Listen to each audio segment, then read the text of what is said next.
Hello, it's me, Teacher Je, and back at it again with another video. So, today is our day 1 in Siquijor. So, madami-dami activities yung ginawa namin. So, sa morning, ganyan yung itsura ng villa na tinutuloyan namin. So, may nakilala din kami ng mga Liga Negros na nagre-rent ko sa may kabilang room. Ayan, so DIY travel lang talaga yung plan namin dito sa Siquijor. So, DIY travel kayo, pwede kayo mag-rent ng motor. So, yung rent per day is 300 o 500 pesos. So, depende sa motor. And, tinry din namin, kaya lang dahil wala kaming driver's license, tatlo. So, nauwi kami sa pag-rent ng tuk-tuk, which is 1,500 per day yung bayad namin. Tapos, sagot din namin yung gasolina. Siguro mga 200 pesos yung bayad namin sa. So, if gusto nyo talaga na mag-rent ng motor, so, I suggest na magdala talaga kayo ng driver's license. Pero, syempre, may advantage din talaga kapag tuk-tuk yung kukunin nyo. So, hindi na kayo papagod mag-drive. And, isa pa, hindi kayo masusunog kaka-drive, diba? What a small world talaga, guys. Alam nyo ba na yung driver namin ng tuk-tuk, yan si Kuya Elvin. So, dati pala siyang nag-work sa Eagle bilang chief commander. So, natuwa yung dalawa kasi pareho silang tiga-akle and kakilala din nung tito ni RG. Yan talagang si Kuya Elvin. So, talagang napanatag naman talaga kami and sobrang bait din ni Kuya. So, ang first stop namin is sa Holiday Kawayan Resort. So, dito kami nauna. Medyo tinahali na rin kami ng gising. So, mga 9 AM nandiyan na kami and haba na din talaga ng pila. Kung makikita nyo, sobrang ganda talaga dyan. Sulit talaga yung ipipila nyo. So, parang mga almost 2 hours yata kami nagantay para sa picture dyan. And habang nag-iintay, ayan, nagpalipas muna kami ng oras, nag-picture. And ako, bilang isang madaldal na person, ayan, may nakilala ako, tiga Bukidnon and tiga Iloilo. So, nagkatsikahan muna kami. And buti lang mas maaga kami dumating kasi dumami na din talaga yung tao.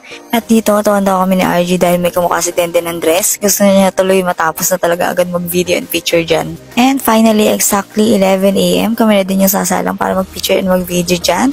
So, yan yung sikat na gate ng Kawayan Resort. Napagod na talaga ng Cabo bukas sara, pero worth it naman talaga. Lakad. Sige, diretso. Nadinig niyo ba kung gaano ka-supportive yung kaibigan ko? Thank you so much din sa walang sawang pag-picture and pag-take ng video sa akin. Ayan, so tiis ganda lang talaga dahil sobrang init talaga dyan. Ko propose na si RG, inayos lang pala short niya. Makikita niyo dyan yung pawis, yung pagod ko. So, grabe talaga, pero sulit. Isa sa mga napansin ko sa Siquijor is napakaganda talaga ng mga kalsada nila dyan. Ang ganda ng daan nila. And along the way, nadaanan na nga namin yung Lassie Church and katapat nun yung Lassie Convent. And alam niyo ba na it is said to be the biggest and the oldest convent in Asia. So nagpicture na din kami. And girls, so nakita niyo yan? Napaka-supportive na boyfriend kay Denden. So tinuturuan pa siya kung paano mag-post, ganyan, ganito. So ano ang tugon? Sana all. Ayan, so dahil nga Siquijor is the 3rd smallest province in the Philippines, it consists of only 6 municipalities lang. Andiyan yung San Juan, Siquijor, Larena, Villanueva, Maria, and Lassie. So ganyan lang talaga siyang kaliit, kaya malilibot mo siya for 3 days. So nag-video lang din ako dyan, feeling Maria Clara. And after niya, nagpusid na din kami sa may hapitanan. So, yan yung sikat na pinagpipicture na kung saan is para ka magiging isang witch na may hawak ka na broomstick. So, wala naman bayad dyan. So, donation lang. After that, nagpusid na rin kami sa may Old Enchanted Balete Tree. Ayan, so para ma-experience din yung may fish pa. So, nagbayad na kami ng 20 pesos para sa entrance fee. Medyo madami-dami din yung tao dyan na punta kami. And nakakakiliti din talaga dyan. Pero hindi din ako nagtagal masyado kasi tatakot din ako dun sa mga isla. Yan, so makikita naman sa reaction ko dyan kung paano ako natatakot. Kasi bigla na lang silang nanunugod.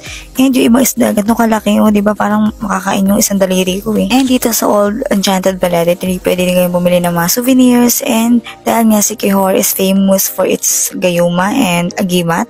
Yung mutik na ako mapabili ng love potion, 300 pesos lang.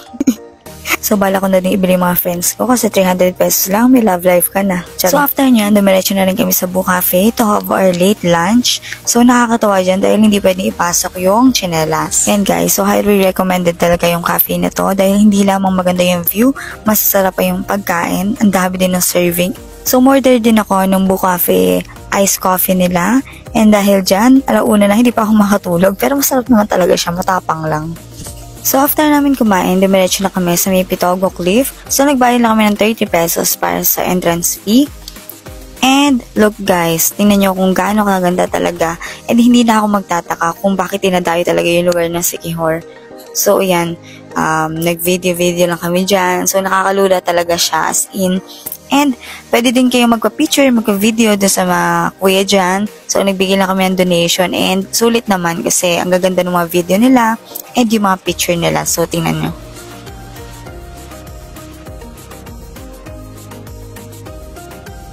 Yan, so nakakalula talaga. Parang feeling ko anytime pwede mag-crack yung bato. Pero para sa picture yan, nilakasan na lang din talaga yung loob. So after yan, dahil sobrang init na mahinga na lang din talaga ako. Pero yung dalawa, yan, nag-enjoy lang silang mag-swim dyan. Kasi nga di ako marunong lumangoy, so sa gilid na lang ako. So after noon, nagpunta na rin kami sa may Palitan Beach. So nagbayad kami ng 30 pesos para sa entrance fee. And doon na lang din kami nag-swimming. Tapos nagantay kami ng sunset. Kaya lang hindi talaga ganun kaganda yung sunset. Hindi nagpakita. And nung medyo papagabi na, so napag-isipan na namin na umuwi. So dumaan muna kami sa isang supermarket dahil bibili kami ng ingredients para sa carbonara. So magluluto si Boss RG ang carbonara. Yan, so kumain na nga kami. So thank you so much RG sa pagluluto ng masarap na carbonara. Ayan, so yung nakapahinga na nga kami, so naisipan namin pumunta dito sa may Secure Boulevard, yung parang night market nila dito. So lumabas na kami ng villa, naghanap kami ng tuktok kasi medyo gabi na din yan. Buti meron pa kami masasakyan, so medyo malayo din kasi. So madami naman pagkain ang pwedeng mabili dyan, kaya lang dahil busog naman na kami, naghanap na lang kami ng kaibang makakain. And sakto, nakita namin tong charcoal ice cream na to. Siyempre, curious ako kung ano lasa niya. Kung ano lasa ng ice cream na gawa sa uling. Ang lasa niya matamis, pero ang kakaiba sa kanya is magaspang siya. Noong una, parang nawiweird doon pa ako dun sa lasa. Tingnan niyo na may itsura ko dyan.